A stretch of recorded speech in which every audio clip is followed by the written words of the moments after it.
আজকে যাচ্ছি আমরা বাচ্চাদের নিয়ে ওপেন হাউসে স্কুলের ওরিয়েন্টেশন ক্লাস। তো আসেন যেতে থাকি।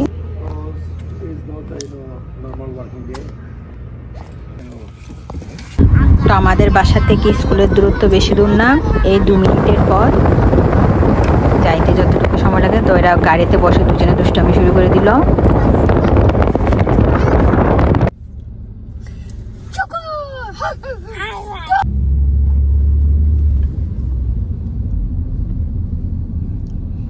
তো আমরা চলে আসছি স্কুলে, এখন গিয়ে ওপেন হাউসে আমরা এন্ট্রি নেব। তো নাবিলকে উজেশ সব পরিচয় করাই দিচ্ছে, দেখাই দিচ্ছি তার স্কুল সম্পর্কে, যেহেতু এটা উজেশের কিন্ডারগার্টেন স্কুল ছিল, এখন সে ফার্স্ট গ্রেডে, আর নাবিল হবে কিন্ডারগার্টেন। ওই যে এটা হচ্ছে স্কুলের গেট, ইনি হচ্ছেন প্রিন্সিপাল স্কুলের। তো আমরা এখন এন্ট্রি করে ভিতরে ঢুকে যাব, পরে দিয়ে উনি আমাদের নাম্বার দেবেন।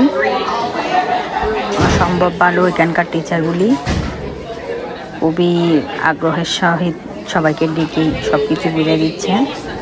আমাদের আগে আরও অনেকগুলো এসে ভর্তি করে চলে যাচ্ছে, আমরা একটু লেটে আসছিলাম। আসলে 8:30 থেকে শুরু হয়েছিল ওপেন হাউস, 10:30 পর্যন্ত থাকবে। তো আমরা তার মধ্যে যেতে বলছে, তো আমরা 9টার দিকে গেলাম। এই তো এখন থেকে ওখানে উজেশের ফ্রেন্ডরাও ছিল, সবাই লাইন ধরে একজনের পর একজন এন্ট্রি নিচ্ছে। এখান থেকে আমাদের নাম্বার দিয়ে দিচ্ছে ভিতরে যাওয়ার জন্য, যে রুমে ক্লাস টিচারের সাথে আমরা গিয়ে কথা বলবো উজেশের সম্বন্ধে, ভর্তি আর নাবিলের সম্পর্কে বলবে ভাইয়া। তো এই তো দেখতে থাকেন। আমাদের রুম নাম্বার ছিল 161। তো আমরা চলে গেলাম, এটা ছিল নাবিলের নাম্বার। ওইদিকে চলে গেছে, আমরা এদিকে চলে গেলাম। তো এখানে ঢুকে দেখি আমাদের আগে আরও 3 ফ্যামিলি ছিল, ওনারাও বাচ্চাদের ভর্তি করাচ্ছেন। আমরা যাওয়ার পরে আমাদের একটা ফর্ম দিয়ে দেবে, আমরা ওইখানে ফিল আপ করে ওনাকে জমা দেবো, তারপর উনি বাচ্চার সাথে কথা বলে ডিটেলসে ভর্তি করে নেবে। এই যা, এই তো আমাদের ফর্ম এটা। এখানে আরও অনেক বাচ্চা যাচ্ছে, পরপর দেখলাম। ইনি হচ্ছেন উজেশের ক্লাস টিচার, পরপর আরও অনেক বাচ্চা যাচ্ছে। তো উনি নর্মালি ভর্তি নিয়ে বাচ্চার সম্বন্ধে ডিটেলসে জানতেছেন। Oh, that's so good to know. I have 3 little turtles and 1 sweet loving dog. Oh my God. Is he older than you or younger than you? এই তো আমাদের ভর্তি ডান, ভর্তি করানো হয়ে গেছে। আমরা এখান থেকে একটা পেপার নিয়ে এখন বাসায় যাব। বাসায় গিয়ে দুপুরের লাঞ্চ রান্না করব, খাওয়া দাওয়া। তো এখন স্কুলের কাজ শেষ মোটামুটি, সেই স্কুল আসা শুরু করবে, স্কুল যেদিন খুলবে। তো আসেন এখন বাসায় গিয়ে লাঞ্চের প্রিপারেশন নিই।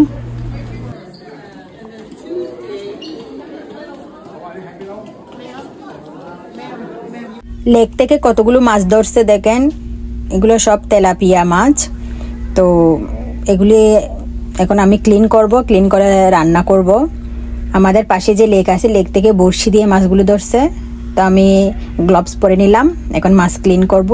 এক হাতে ক্যামেরা ধরে আসলে পারতেছিলাম না, তো এই কারণে মাছ ক্লিন করার ভিডিওটা নেওয়া হয়নি, কাটাটার। তো লবণ হলুদ মাখায় রাখছি, এখন এগুলো ভেজে নেব। মাছগুলি লবণ হলুদ দিয়ে আমি ম্যারিনেট করে রাখছিলাম 10-15 মিনিটের মতো। তারপরে এগুলো এখন ভেজে, যেভাবে বাঙালিরা রান্না করে আর কি, সবাই তো আসলে এগুলি তো জানা কথা, একটু ভালো করে ভেজে নিলাম। আর এই মাছটা ক্লিন করছি আমি, ক্লিন করার পর অনেকক্ষণ ধুইছি, যাতে মাছের যে পুকুরে থাকার একটা স্মেল আসে ওটা না থাকে। তো আমি প্রথমে ভিনেগার লবণ হলুদ দিয়ে ধুইছি, পরে আবার কাঁচা দুধ দিয়ে ধুইছি, যার কারণে এটা একদম ক্লিন হয়ে গেছিল, কোনো গন্ধ নাই মাছে। আর এটা যখন রান্না করলাম সবাই খুব সুন্দরভাবে খাইছে, খুবই প্রশংসা করতেছে যে মাছের টেস্ট অনেক সুন্দর, একদম দেশি মাছের মতো, যেহেতু এটা তাজা মাছ, একদম লেক থেকে উঠানো আর রান্না করা। তো আমি এটা আজকে একটু সবজি দিয়ে রান্না করব, সবজি বলতে ফুলকপি আলু। আর এই তরকারির মধ্যে একটা আলাদা জিনিস যোগ করলাম, এই যে কারি পাতা দিলাম, এটার কারণে তরকারির ফ্লেভারটা অন্য রকমের একটা সুন্দর গন্ধ হয়েছে। তো আমি এদিকে সবজির যে ফুলকপি আলু দিলাম ওইগুলো একটু হালকা করে ভেজে নিলাম তেলে, এদিকে আমার মশলা কষাতে দিলাম, আর মশলা কষানো হয়ে গেছে, এই যে তেল উপরে উঠে আসছে। এখন টমেটো দিব, আর যে ফুলকপি আলু ভেজছি হালকা করে এটাই দিয়ে দেবো। এটা দিয়ে ভালো করে কষিয়ে নেব তেলের সাথে, মশলার সাথে একদম মাখা মাখা করে। তারপর হালকা একটু জল দিয়ে আরও কিছুক্ষণ কষাবো। তারপর যতটুকুনি জল চাই আমি ততটুকুনি জল দিয়ে দিচ্ছি, যতটুকু জল রাখবো। আসলে এটা একটু জলজলি রাখবো, যেহেতু একদম তাজা মাছ, এটার জলটাই অনেক টেস্ট। মাছ খাওয়ার চেয়ে জলটাই সবাই পছন্দ করবে, ঠিক তাই জলটাই সবাই চেয়ে চেয়ে খাচ্ছিল। এই তো আমি ভাজা মাছগুলি দিয়ে দিলাম। তো আমার মাছ ফুটতেছে, আমার মাছ রান্না অলমোস্ট ডান। এখন ডেকে দিলেই এই তো আমার মাছ রান্না হয়ে গেছে। খুবই সুন্দর খেতে হয়েছিল, খুবই সুস্বাদু। শেষে আমি একটু কাঁচা লঙ্কা দিয়ে দিলাম। ধনে পাতা দিতে পারলে আরও ভালো হতো, আমার ধনে পাতা ছিল না বিধায় দিলাম না। তো আমার ভিডিওটা কেমন লাগলো অবশ্যই জানাবেন। সবাই ভালো থাকুন, বাই।